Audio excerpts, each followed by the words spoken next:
Shalom, shalom, shalom. The Lord is good and his mercy endures forever. This particular verse has been on my mind in the last one day as an encouragement to me personally because this last 1 month has been like, a mixture of both testimony and also challenging, time. Not really that challenging. For some, look back as you ponder upon the goodness of God, you just wonder, about the commas, those stumbling blocks that have been put in your way, as it were. But then you see how the Lord has made it a stepping stone to you going higher, climbing higher, so that that which the enemy meant for evil, God Almighty turns it around for my good and for your good if you trust in the Lord.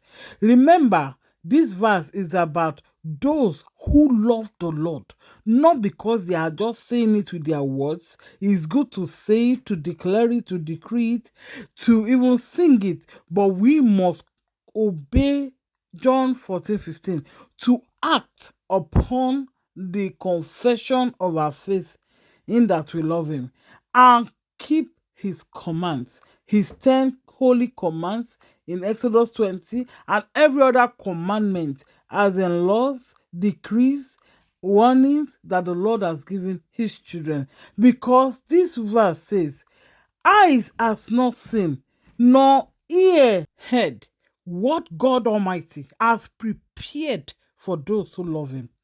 Do you love him when others are compromising, when they are taking the easy way out, when others are hyping themselves?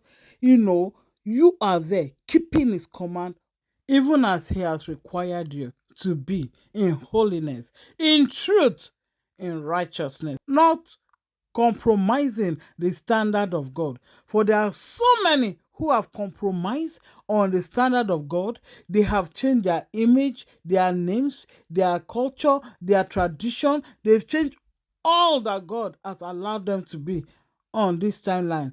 And then they profess to come in their own way, forgetting the word of God that says that they should present themselves unto God in a holy way, not worldly, in a holy way, in an acceptable way, in a way that able God is there, that they have accepted able God, the Spirit to make them holy, but they rather be among those who profess to know God, but deny the power to make them holy. And for such, Matthew 7:21 and 23 is looming. But for you, my dear brothers and sisters, those of Malachi chapter 3:16-18, the Lord says, it is written that eyes has not yet seen, nor any ear heard, neither has it come into the heart of any man the promises, the truth, the treasures, the heaven that God Almighty has prepared for those who truly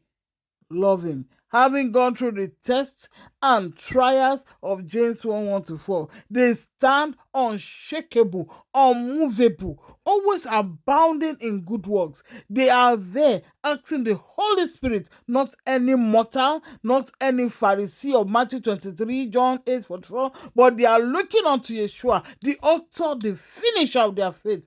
As they look unto the Lord, they love him, they love his word, they love his command, they keep his statutes, they keep his laws. His laws to them is life. For they know that in Matthew 4:4, in Luke 4:4, man shall not live by bread alone, but by every word that has comfort from the mouth of the Creator God Almighty. So, brother and sister, be encouraged. I was encouraged when the Lord keep bringing this voice, wonderful verse into my heart to encourage me. Yes, the Lord has been faithful. Even my own personal literal car has not been able to move for 1 good month since it was bought. And it's like, it's kind of a physical illustration of you being stranded. You feel limited. But God says, not for long. Now is the time for us to arise even more than ever before and shine. We children of the Most High God. We are not the ones for 3 days of darkness. We are not the ones to expect darkness. We are children of Israel. We are children of the light. We are not of darkness. So according to Isaiah 60, 1 to 3, I encourage you, my brother, my sister, don't let us be weary of well-doing. Let us arise and shine. The glory of God rises mightily upon you and I. It is time to celebrate. The future is bright because of Christ. He is the reason for our rejoicing. He is the reason we live, we move, we have our being. Knowing that soon and very soon we are going to see the goodness of God upon our lives. We will be like those of Psalm 126 who laugh for our dreams have finally come to be. So get up, my brother, my sister. Remember Galatians chapter 6, verse 7 and verse 9. Do not be weary in well doing. Start even encouraging yourself. David found himself in a limitation and he allowed the Holy Spirit to direct his path. He encouraged himself and he went forth with God backing him up, and he came back victorious in Yeshua's powerful name.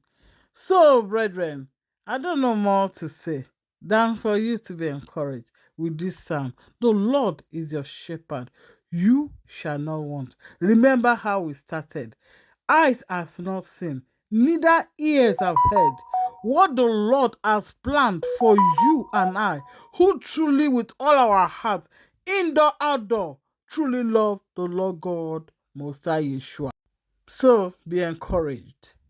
Know that this promise is alive the more you meditate on it day and night, according to Psalm 1 to 3. Meditate till this promise come alive in your heart, in your mind. Then you know, and you will see the vision and the future that is before you is a very glorious one. God bless you for listening.